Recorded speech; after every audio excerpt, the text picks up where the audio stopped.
It says in Genesis chapter 1, और भाइयों और बहनों, उत्पत्ति 1 अध्याय में कहते हैं, in the first 2 verses of scripture, और वचन के पहले 2 वचन,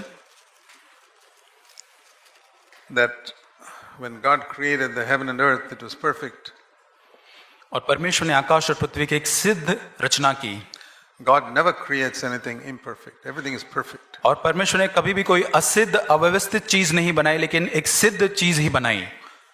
But when one of the angels fell and became the devil, लेकिन जब वहां पर एक पतन होता है शैतान का, then the earth, verse 2, became formless and empty and dark. और वहां पे जो धरती जो है, पृथ्वी बेडोल और अंधकार सी हो जाती है। So that's a picture of our condition. और यही परिस्थिति है। God created Adam perfect. और परमेश्वर ने आदम को बहुत ही सिद्ध रूप से बनाया। Man sinned and became formless, empty and dark.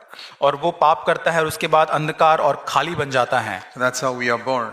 और इसी प्रकार हमारा जन्म होता है। But the wonderful thing is, it says the Spirit of God began to move over that earth. और यहाँ पे एक अद्भुत बात ये देखते हैं कि परमेश्वर का आत्मा पृथ्वी पर मंडरा रहा था। And we want that same Holy Spirit that completely transformed the earth in chapter 1 to brood over us this weekend. और वही पवित्र आत्मा जिसने यहाँ पर पूरी तरह से वहां पर मंडरा कर सब कुछ बदल दिया, वही पवित्र आत्मा हम चाहते कि हमारे जीवनों के ऊपर भी वो मंडराता रहे।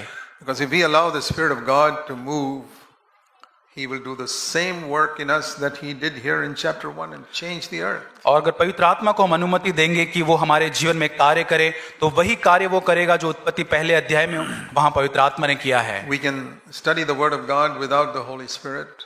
और हम पवित्र वचनों का अध्ययन पवित्र आत्मा के बिना कर सकते हैं। And the Bible says in 2 Corinthians in chapter 3, और दूसरा कुरिन्थियों 3 अध्याय में वचन कहता है, 2 Corinthians 3, दूसरा कुरिन्थियों 3 अध्याय, about people who read the Old Testament, verse 15, 3:15. There was a veil over their hearts when they read the Old Testament. और यहाँ पर हम पुराने नियम में की बात को पढ़ते हैं कि मूसा की पुस्तक पढ़ी जाती है और उनके हृदय पर पर्दा पड़ा हुआ रहता था। See, that's like if you put a sheet of handkerchief over the Bible. और ये उस प्रकार है कि अपने बाइबल के ऊपर एक रुमाल आप रख दे, You can't read. आप पढ़ नहीं पाएंगे। Here and there you'll get a word perhaps. आप यहाँ वहाँ शायद कुछ पढ़ पाएंगे थोड़ा सा, You can't really understand. लेकिन आप सच में उसे समझ नहीं पाएंगे। But it says, verse 16, when you turn to the Lord, the Holy Spirit, the veil is taken away. लेकिन 16 वचन में जब हम परमेश्वर पवित्र आत्मा की ओर मुड़ते हैं तो वो पर्दा उठा लिया जाता है। And that Lord is the Spirit, it says in verse 17. और वो प्रभु जो है वो आत्मा है 17 वचन में। Today we are not under the law.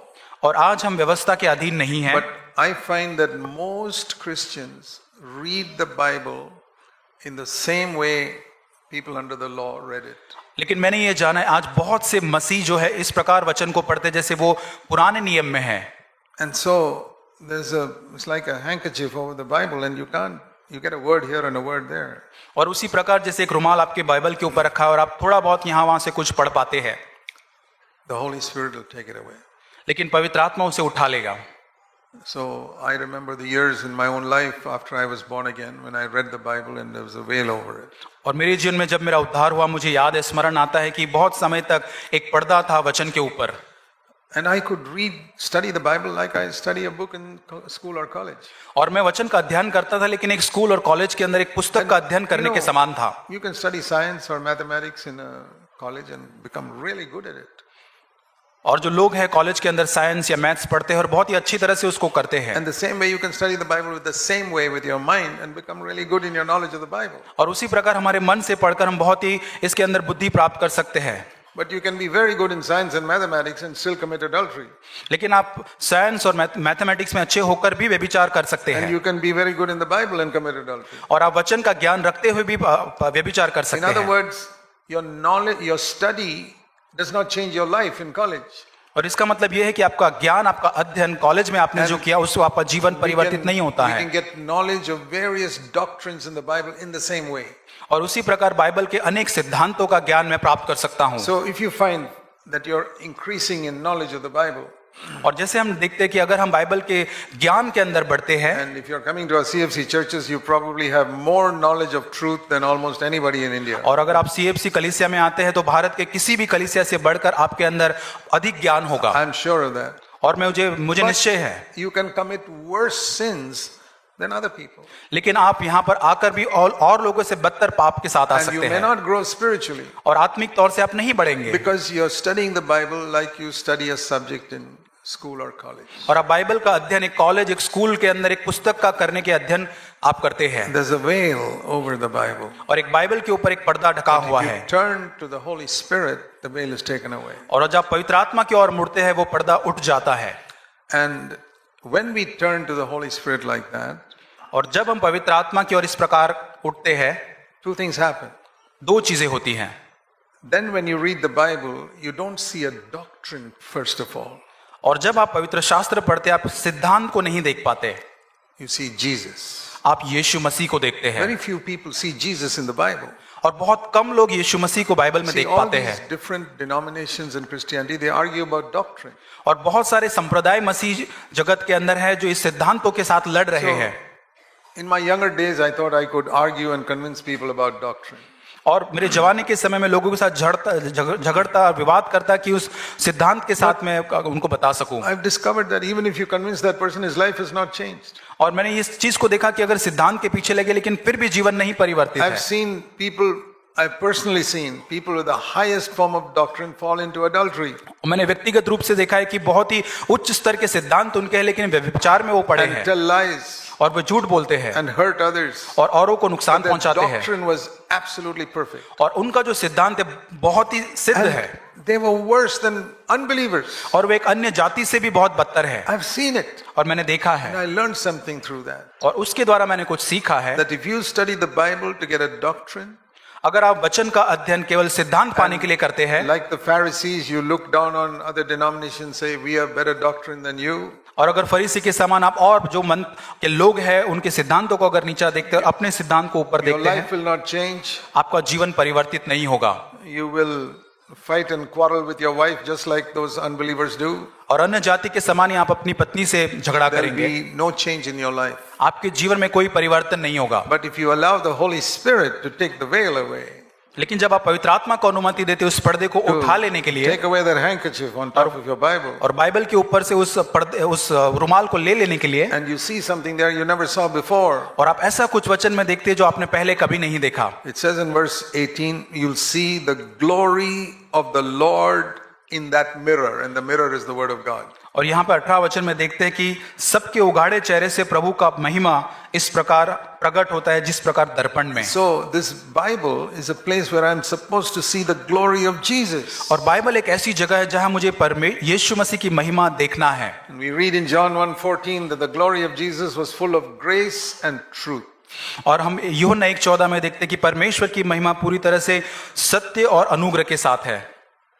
And the second thing the Holy Spirit does is change us from one degree of glory to another, verse 18. और 18 वचन में देखते हैं दूसरा काम जो पवित्र आत्मा हमारे जीवन में कहता है कि एक महिमा के स्तर से दूसरे महिमा के स्तर पर ले जाता है। Remember, this is what the Holy Spirit wants to do to all of us when you read the scriptures. और इस चीज को हम समझे कि जब हम वचन को पढ़ते हैं पवित्र आत्मा हमारे जीवन में ये कार्य करता है, Or when you read the scriptures. और जब आप वचन को पढ़ते हैं Or when you hear the scripture. और जब आप वचन को सुनते हैं, First of all, he wants to show you the glory of Jesus. और तब हम यीशु मसीह की महिमा को देखते हैं। So don't look for just a message और in आप these केवल days. संदेश को इस दिनों में ना खोजे, But say, Lord, I want to see the glory of Jesus. लेकिन खोजे यीशु मसीह की महिमा को, And I want to be changed into that likeness a little more. और मैं और अधिक अंश होकर उसमें बदलना चाहता हूं। What we learn from the first chapter of the Bible, और पहले बाइबल के पहले अध्याय से हम क्या सीखते हैं, you know, when that earth was all corrupt and dark. और जहां जो पृथ्वी जो बेडोल थी, अंधकार में थी, What is impossible with God? और परमेश्वर के साथ क्या असंभव है। All that he did in 6 days, he could have done in 1 second. और 6 दिन में जो परमेश्वर ने किया वो 1 सेकंड में वो कर सकता है। Why didn't he do it? और क्यों ऐसा उसने नहीं किया, Why does he do it day by day by day by day? और क्यों उसने एक दिन प्रतिदिन एक एक चीजें की। God doesn't live in time. और परमेश्वर समय में नहीं रहता है, That is written for our sake. वो हमारे लिए समय है।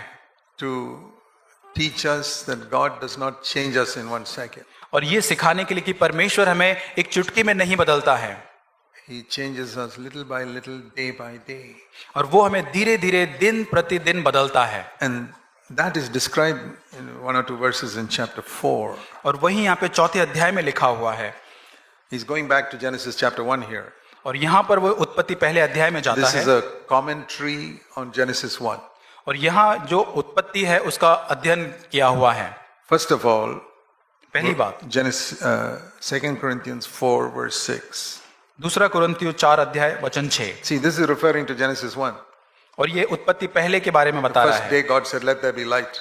और वहां जैसे परमेश्वर ने कहा कि उजियाला हो, And here it says in verse 6, God, who's commanded the light to come out of darkness, now makes the real light of the glory of God in the face of Christ to shine in our hearts. और वहां कहता है कि परमेश्वर ही है जिसने कहा अंधकार में से ज्योति चमके, और वही हमारे हृदयों में चमका कि परमेश्वर की महिमा की पहचान की ज्योति यीशु मसीह के चेहरे से प्रकाशमान हो। that is being born again. और इसका मतलब है उद्धार पाना, So नया here we जन्म have पाना। here we have an explanation of Genesis, the spiritual meaning of Genesis 1. और इसका आत्मिक अर्थ उत्पत्ति 1 में ही लिखा हुआ है। That when God said that's light, that's the first thing He does in us, that He brings the light of Christ into our heart and we are born again. और जैसे परमेश्वर कहता है कि एक उजियाला हो, तब यीशु मसीह के द्वारा एक प्रकाश आकर हमारा नया जन्म होता है। And then what does He do? और उसके बाद It says in verse 16, 16 वचन, the last part, our inner man is renewed day after day. हमारा भीतरी मनुष्यत्व दिन प्रतिदिन नया होता जाता है। That's also in Genesis 1. और उसी को उत्पत्ति 1 में भी लिखा गया है। Day after day, something more happened. और प्रतिदिन एक के बाद एक कुछ अधिक हुआ। And finally, और अंत में, in the end of Genesis 1, और अंत में उत्पत्ति 1 के अंत में देखते हैं, what do we read there in the last verse of Genesis 1? और उत्पत्ति 1 अध्याय के अंतिम वचन को हम देखते हैं। We read that God looked at everything that He had made and it was very good, Genesis 1:31. और उत्पत्ति 1:31 में परमेश्वर ने सब कुछ बनाया था, देखा और कहा बहुत ही अच्छा है। But He also examined everything every day. लेकिन उसने हर एक चीज को प्रतिदिन जांचा भी। We read in the first day, पहले दिन हम देखते हैं, God saw, verse 4, it was good. और उसने उजियाले को देखा, कहा वो अच्छा है। And then again, you read again, one day He examined it in verse 12, He saw it was good. और 12 वचन में भी हम 12 वचन में देखते हैं कि वहां पर भी वो कहता है कि अच्छा है। Again in verse 18, God examined and said it was good. और 18 वचन में और वो सृष्टि को जांचता और कहता है ये अच्छा है। And again verse 21, और 21 वचन में भी, and again in verse 25, 25 वचन में भी वही। it was good. Everything He was examining every day. और प्रतिदिन वो हर चीज को जांच रहा है। And then at the end, और अंत में, He didn't say it was good, He said it's very good. और अंत में वो जांच कर कहता है वो ये इतना नहीं कहता अच्छा, लेकिन बहुत You अच्छा see है। a progression.